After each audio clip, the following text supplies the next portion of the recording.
it is no secret that this movie was supposed to be much longer. It was supposed to be like more like a half an hour movie or even more. But because of this place that is placed very far away from where I live, it was very difficult to do all the filming there. So we decided to cut it down to a much shorter story. The way I decided to cut it down was to make the climax and then this voiceover introduction that you see here. And I got my inspiration from the first Witcher game. The first Witcher game shows the story about the Striga princess. It is also from the books. And in the books it's a pretty long story as well. But the computer game only showed the climax where Geralt he fights the Striga. And then there's a little introduction done by a voiceover. And that is what I did here as well. And I think it's working pretty fine. But this entire voiceover, it would have been a whole movie actually. So, but it worked okay like this. But at least I could let him stay the night at our local inn for free. So, this is actually a scene that we cut out of the movie. We actually recorded this whole scene where Geralt meets Renfri. But we decided to scrap it because it was some bad lighting and stuff. But then this little part actually made it into the movie, and I'm pretty happy about it because it was sad. We spent a lot of time making this scene. It's also a reason why we decided to not make a longer story, because I had this problem that I was the only guy there who actually knew about filming with a professional video camera, and I knew something about lighting and something about using sound and all this. So all my other friends, they're not professional, and the problem was that I couldn't do it alone. I couldn't be the professional guy behind the camera and be in front of the camera as well. And I couldn't find any other to play Geralt. So yeah, I hold the camera all the time. When I'm not in the shot, I'm holding the camera. But then I use some friends to hold the camera otherwise, and then you just have to check it and correct if there was something wrong with the angles. But I think they did it okay when you take into consideration that my friends didn't have any experience using a professional video camera at all. And now the story actually begins.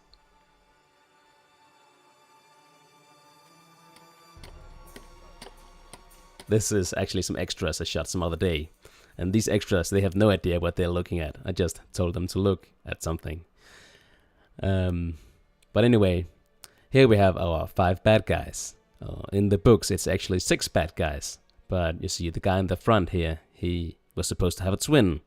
And he was also supposed to have a twin in this movie. But I didn't have enough time to make a double or to add him in. So I decided, okay, let's scrap the twin. And it was no problem for the story anyway. So, and I've tried to bring some personality from some of the other scenes into this scene. Because, well, there was supposed to be this big scene where Geralt, he is at this inn talking to these bad guys. And this scene was supposed to bring all their personalities. But yeah, let's try to bring it into this scene. So we have this, the leader. We have the guy with the axe, who's the big brute. We have the sneaky guy with the bow. And then, of course, we have this horrible person of an elf. The elf is the worst of them all. So, well, I'll try to get into this scene. That's why the elf talks down to Geralt.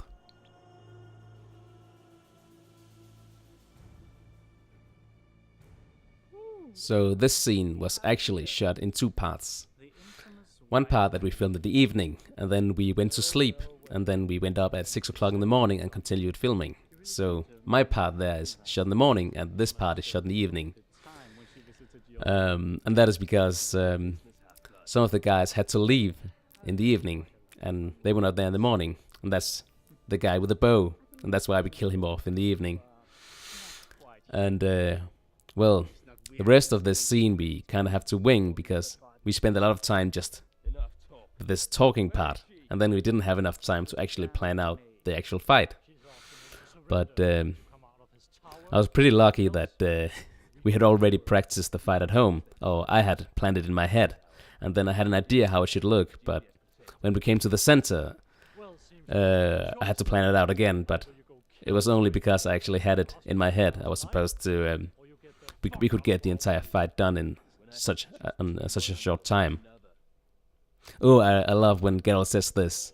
When I have to choose between one evil and another, I prefer not to choose at all. And you may think, oh, I might have taken that from the games, but actually, it's from the story. It's from the Lesser Evil story. And I thought that line is so important that it had to be in the film as well. And the games liked the line as well, so that's why it's also in the games. So, in the story, it's a crossbow that the guy shoots, and it's actually Cyril, you know, the elf, who shoots the crossbow. But, yeah, I decided that it had to be some other guy, because Cyril, he has to die in some other way. And now the fight begins. So now you see Geralt, he reaches for his little potion. And he doesn't take a potion in the story, but I just like the idea that that he uses potion, because he uses them a lot in the games and a lot in the other stories as well. And it's just says a lot about Geralt, and it makes you understand why he's able to beat like 5 guys alone. Stay together, damn it! Oh, I hit the grating in these 2 shots. Oh, that's such bad. But I couldn't do it any better. And now the fight is on. So the guys, they just die like flies. And of course, I like the little CGI shots. Of course, you can see it's CGI blood, but it brings a lot of violence to the scene. Oh, now you can see, now you can see the reenactors showing up in the background. That's because the center is about to open. The museum is about to open, so we really had to finish off quickly this scene, this fight scene. And I think we actually did okay. Now in the background you see this guy. He was a guy who was kicking us out. But I think he fits pretty well in the background, because he takes his hand to his head like, oh shit, what's going on? But that is why we leave the scene and then we are here. That is a completely different place at the museum, because we were kicked out of the other place. But I think it works pretty well. And this is where Cyril loses his head. And it was not planned out that way when we filmed it, but it was when I got home I realized that, okay, I actually kill 4 out of 5 guys by cutting their throats. And I thought it was a bit boring, so I decided that Cyril had to lose his head. Also because Cyril, he's the worst guy of all. He is such a mean person that he had to die in some gruesome way. And then I decided that, okay, I'll do that in computer. I'll cut his head off instead. And I think it turned out okay. And this is where Renfri shows up. As you can see, the grading is a little bit different in this scene than in the other scene. And that is of course because this is taking place later in the day. In the books, this takes place just after the big fight. Actually, it takes place at the market square and not in this alley.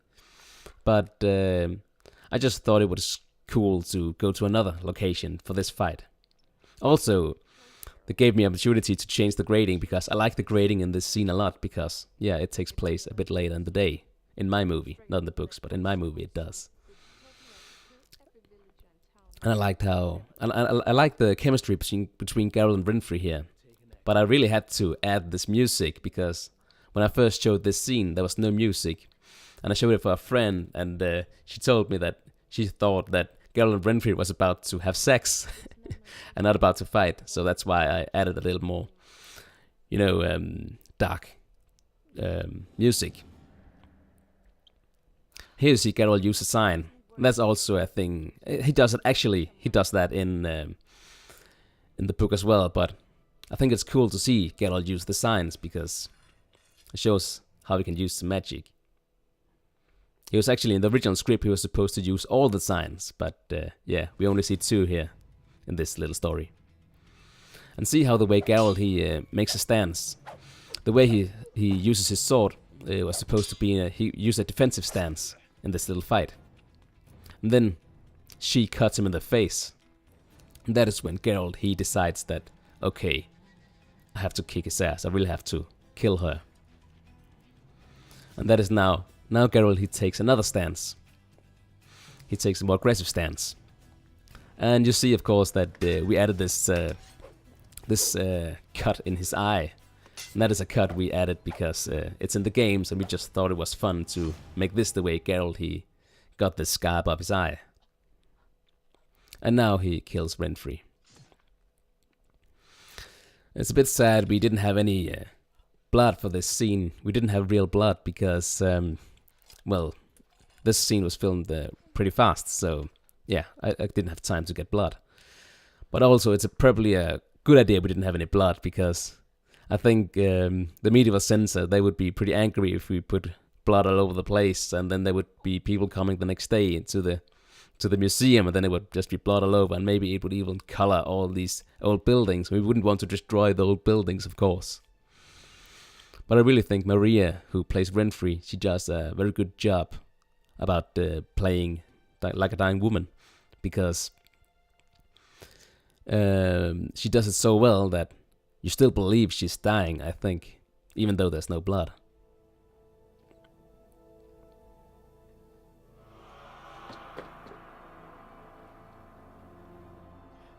In the books, this is where the wizard Stregobor would show up, because he would like to get his hands on Renfri's body to make more experiments.